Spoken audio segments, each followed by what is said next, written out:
All right, let's dive in. Today we're exploring Big Spring Falls.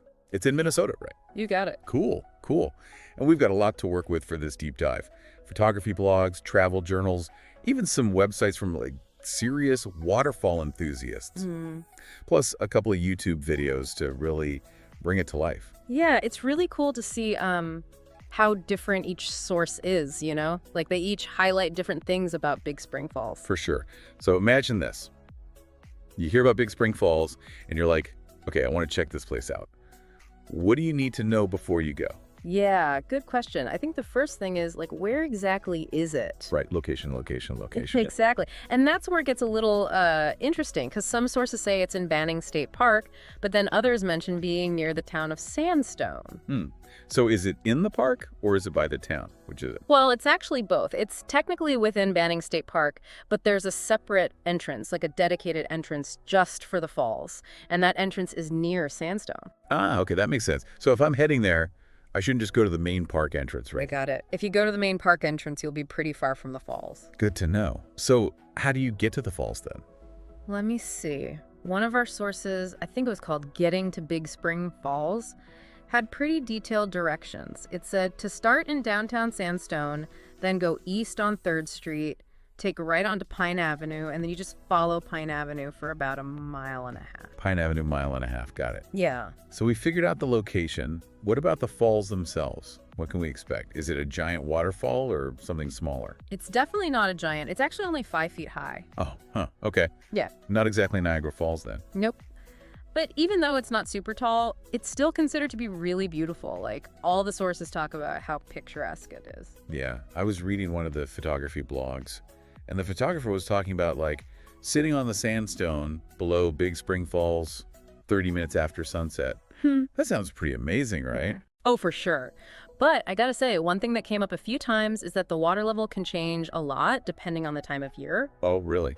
Like how much? I mean, it could be anything from a trickle to a full-on flood.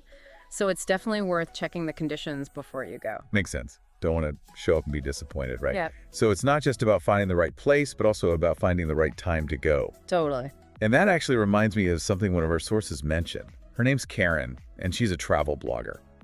She actually found Big Spring Falls by chance, like a happy accident. Oh, yeah. What happened?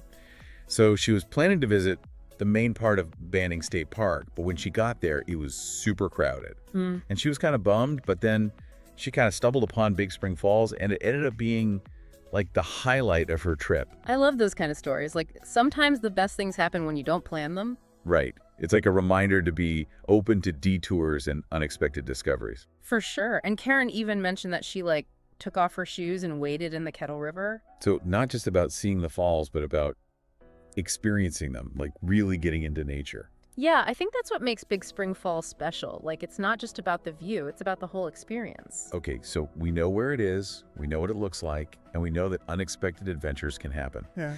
What else should we know about Big Spring Falls? What makes it so special besides, being a waterfall? I think it's the whole package, really. You've got the beauty of the falls themselves, the sandstone formations, the clear water. You've got the easy access. And then you've got the surrounding forest, the hiking trails, the paddling opportunities. It's like this little oasis of peace and nature. It sounds pretty amazing. And it's making me think this might be a place that often gets overlooked. Maybe it's overshadowed by the bigger attractions in the park. Yeah, maybe. Like a hidden gem waiting to be discovered. Ooh, I like that. So it's not just a quick photo op and then back in the car. Yeah. There's actually a lot to do there. Oh, yeah, for sure. I mean, we've already mentioned hiking and paddling, but there's got to be even more to explore. Okay, so we're talking about hiking, paddling. Anything else we should know about these activities? Let me think. Oh, yeah. One thing that came up in a lot of the sources was the importance of checking water levels before you go. Again, with the water levels, why is that so important? Well, it's for safety, mostly. Like, if the water level is too high, the trails might be flooded, or it might not be safe to paddle. And if it's too low, you might run into rocks or other obstacles. Makes sense. So it's not just about finding the right time for the best view. It's also about staying safe. Exactly. Okay, I'm taking notes. Check water levels. Got it. So we've got the location, the look, the vibe, and the activities. But we also have these YouTube videos, right? They got to give us a whole other level of experience. They totally do. It's like you can almost hear the water and feel the spray on your face. I love that. So what stood out to you in the videos? Like, what did they make you notice about Big Spring Falls that we might not have gotten from the other sources? The sound, definitely. Like, one of the videos described the falls as being pretty loud, which is not something you'd necessarily get from just reading a description. Ooh, good point. It's like, now we know it's not just a pretty waterfall, but a powerful one, too. Makes it feel even more real. Yeah. And there was another video that had this shot where the sunlight was like filtering through the trees and creating these really cool patterns on the water. Oh, yeah. I remember that. It was so peaceful, almost magical. Right. And it's like they also showed people swimming above the falls. Oh, yeah. Now, that looked really fun, but also kind of dangerous, right? Like, I'd want to make sure I knew what I was doing before jumping in there. Yeah, for sure. It's always good to be cautious around water, especially in a natural setting like that. So we've covered a lot of ground in this deep dive. We've gone from, where is this place, to I can practically hear the water. That's pretty awesome, right? It really is. And we've only just scratched the surface. I know. I can't wait to see what else we uncover. So are you ready to jump back into Big Spring Falls? Oh, absolutely. I'm still thinking about those YouTube videos, like the people swimming above the falls. It looks so fun, but, maybe a little risky too. Yeah, definitely something to be careful with. Water can be unpredictable, especially in a natural setting. Right. Safety first. Yeah. But on a less intense note, I want to go back to Karen's story for a sec. Remember how she found Big Spring Falls because the main part of the park was packed? Oh yeah, totally. It's a good reminder that sometimes the best travel moments happen when you least expect them. For sure. Like sometimes you got to ditch the plan and just see where the road takes you. And that's what makes traveling so exciting, right? You never know what you're going to find. Exactly. And in Karen's case, it was like she found this peaceful oasis away from the crowds. And she even talked about like kicking off her shoes and wading in the Kettle River. Oh, that sounds so nice. Like just getting away from it all and connecting with nature. Right. Like not just seeing the falls from a distance, but actually experiencing them. And that's something that a lot of the sources touched on too, like how Big Spring Falls is this really immersive place. So we know it's beautiful, we know it's accessible, and we know it's got this chill vibe. What else makes Big Spring Falls special? Like, why do people love it so much? Well, for one thing, the sandstone formations are really unique.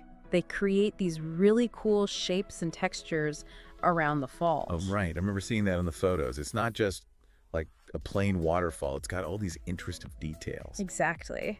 And then you've got the Kettle River itself, which is known for its clear, clean water. Right. And the surrounding forest. It looks so lush and green in all the pictures. Yeah, it's like this little slice of paradise tucked away in the woods. Okay, quick recap for anyone who just joined us. We're diving deep into Big Spring Falls, which is a 5-foot waterfall on the Kettle River in Minnesota. It's part of Banning State Park, but remember, it's got its own separate entrance near the town of Sandstone. And we've talked about how it's this beautiful, peaceful spot with lots of opportunities for hiking, paddling, and just like soaking up nature. Totally. Now let's talk more about those activities. We've mentioned hiking and paddling a few times, but is there anything else people should know? Like any specific trails or routes they should check out? One of the sources mentioned a really cool canoe trip that starts at Robinson Park in Sandstone and goes down the Kettle River to the falls. Ooh, that sounds amazing. Yeah. Like you're paddling along, surrounded by nature, and then all of a sudden, you come across this beautiful waterfall. It's like something out of a movie. Right. Okay, I'm definitely adding that to my bucket list. But before I go booking a canoe, I got to ask, what about water levels? Those seem pretty important when it comes to Big Spring Falls. They are super important. Like, I know we've mentioned it before, but it's worth repeating. Check the water levels before you go, no matter what activity you're planning. Okay, so no matter what, check the water levels. So let's shift gears a little bit and talk about the visual experience of Big Spring Falls. We've got those YouTube videos that really bring it to life, right? Yeah, they're awesome. They give you a much better sense of what it's actually like to be there. Like, what did you notice in the videos that you didn't pick up on from the other sources? Well, the sound, for one thing. Like, one video said the water was pretty loud, which is something you don't really get from just reading a description. Right. It's like you can almost feel the power of the water just from watching the video. Exactly. And I also noticed how the light filters through the trees and creates these really pretty patterns on the water. Oh, yeah. It was beautiful. And remember that phrase, deep enough for your thoughts? It was like the perfect way to describe the feeling of being at Big Spring Falls. It totally was. Like, it's Okay. not just a pretty waterfall, it's a place that makes you think and reflect. And that's something that a lot of sources mention too, like how Big Spring Falls has this calming, almost meditative quality. Yeah, it's like you can go there and just escape from the world for a while. Okay, I'm sold.